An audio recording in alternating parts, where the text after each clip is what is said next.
Good Wednesday to you.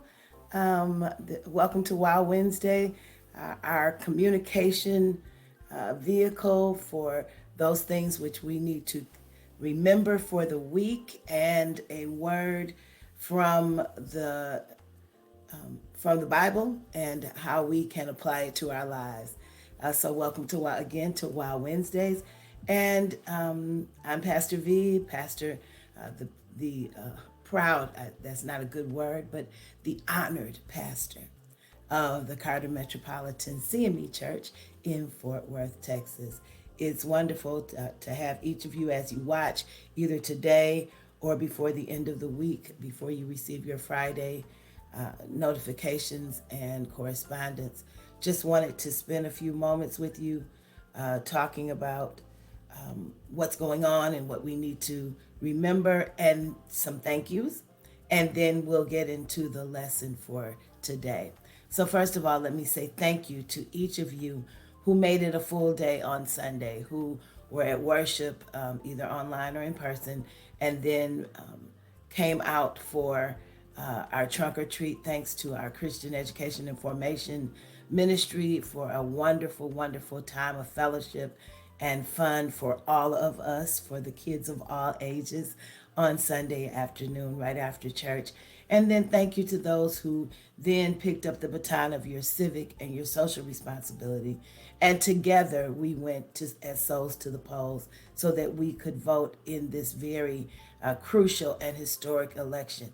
So let me say this to those who did not do it then and who had not early voted before: do not miss this opportunity to handle your civic and your social responsibility, because there is no more crucial time than right now for us to vote, and for us to vote not only what we may think is a candidate, but for a greater good, what is going to be best for this country in this season. So I implore you, please, please, please, sir, please, ma'am, please, young adults, vote.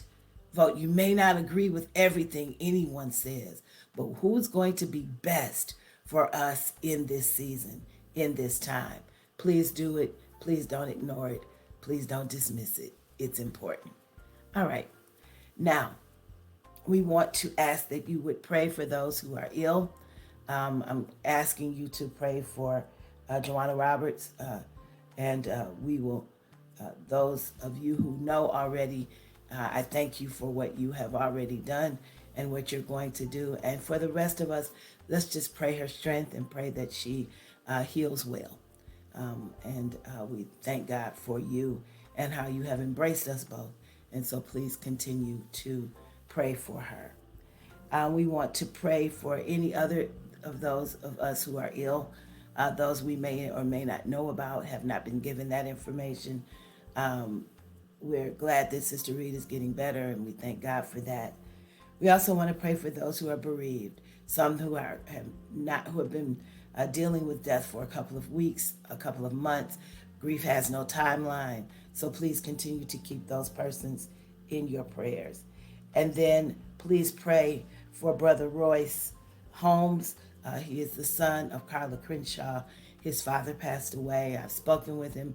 He's pretty strong in spirit, but we do want to continue to keep Brother Royce in our prayers. Amen. And lastly, as the announcements, remember that we are in our crunch week for conference claims. We are really needing to do our best. I thank you for everything you have done. It's amazing what you have done thus far. We're well over 20,000, but we really need to be at least 80%. We're waiting on that miracle that just says that all of it's done. But in the meantime, please just give your best gift. If you don't have the complete asking, give some of it. Give as much as you can right now, and we'll whatever we need to do, we'll make sure that we make good on all of that. I thank God that God has allowed me to almost complete, to be in a position to almost complete what I pledged to you, which was 1964. I will be at 15 this week. And if something else comes in, then it will go toward that as well. So I thank God for his blessings, but I ask that you meet me there. Meet me in this place where we are able to take care of obligations so we can then shift our fiduciary attention to that which the community and Carter Metropolitan is in need of. So I thank you in advance. I know you will do your best because that's just who you are. We show our love in every way. God bless you. Now, let's get to our lesson for today. Our lesson comes from 2 Kings 5, verses 1 through 15. It is the story of Elisha and his assistance, his help for the leader who was found himself with leprosy.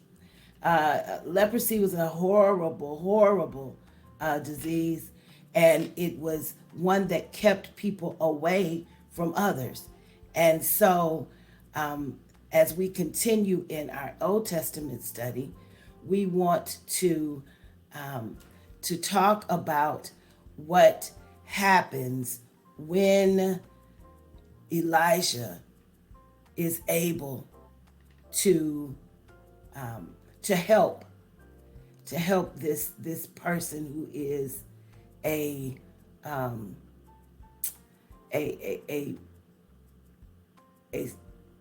sorry, forgive me, who is a leader but is struggling with who he needs to be. I want to call him a particular name, but I don't want to say it wrong. So it's Naaman. I wanted to make sure that I was correct in the naming of Naaman. I'm pretty transparent on here, and I'm not going to try to make this slick every week. This is us talking. I'm going to have some foibles. I'm going to have some issues, but we're going to be fine. So 2 Kings 5 it talks about the story of Naaman, and Naaman's needing to be healed, but not necessarily wanting to go through what it took. He's the captain of the host of the king of Syria, and he was a great man in his kingdom. And if they had found out that he had leprosy, or if his leprosy had become something of an issue, he would have lost all of his position, because those who had leprosy were told that they were unclean and they could not be in society. So he went to Elisha, the prophet, and he asked him to help him. And what Elijah told him to do was so simple that he rejected it. He didn't reject it, he did it, but he didn't want to. And so it brings me to our thoughts for today, that it's worth what we go through to be healed. I don't mean just in our physical body, because many of us know that we go through when we are physically ill, when we've had surgery, when we've had some difficult illness. Sometimes the cure hurts initially worse than the first struggle, than what you were going through. But what we do know is that it takes that process to get us from where we are to where we need to be. And that happens the same way, not only in our physical bodies, but in our spirit life, in our mental, our emotional life. Sometimes what we have to go through to get to heal is not something we want to do. Sometimes it is very simple. Sometimes to get from here, from this place of emotional and spiritual struggle to a place of refreshment, is just to forgive. And sometimes the process of forgiving, we say it's simple, but if we look at it through the eyes of how the struggle would be to let somebody off the hook, not thinking about the fact that it really affects us more, that we will hold back on the process because we don't want to do it. But this is what I love about Naaman. Even though he didn't want to do it, he did it anyway. He did it anyway, and the result was healing. And therefore, so it teaches us that there are going to be times when we're not going to want the cure. We're not going to want to do the things that God requires of us to get from where we are to where we need to be. But it's worth it. It's worth whatever we have to go through in order to get to healing. It's worth what it cost us to get to healing. It's worth that struggle of forgiving. It's worth that struggle of letting someone know that it's okay, that you're not taking things personally. It's worth what you have to go through in your spirit, man, in order to get to wholeness in God. It's worth the pain of letting go of that thing or those people who are taking you off the wrong track. It's worth what it costs to be healed, to be whole. It's worth what it costs. I don't know who is going through something that you're trying to hold on to, that which you know is not good for your life, that which seems to be a directive either from God or someone else that you just don't want to do. Those of us who struggle with weight and the weights that keep the weight on, we've got to learn that it costs us letting go of some things in order for us to be healed. And so it takes us taking on some things in order for us to be healed. Very simple sometimes, but difficult because we just don't want to do it. My prayer for you as Carter Metropolitan, as those who are part of this body of believers, is that we learn that God's processes, whether we like them or not, are for our good. Romans 8:38 says, for we know that all things are working together for good for those who love the Lord and are called according to his purpose. So for this Wow Wednesday, I just want you to be encouraged that yes, it is a struggle. Yes, it sometimes feels painful. No, we don't always want to do it, but it's worth what it costs to be healed in our body, to be healed in our minds, to be healed in our emotions, and to be healed in our soul. It's worth spending your time at the throne of grace. It's worth asking God to help you to let it go. It's worth all of what you may have to face about your past and the things that happened in your past. It's worth it to be healed. I hope that this helps someone on today. We will talk about this some more this evening as we come together for Bible study after prayer. Please be there for prayer. I have a couple of meetings, but I will be there in time for Bible study.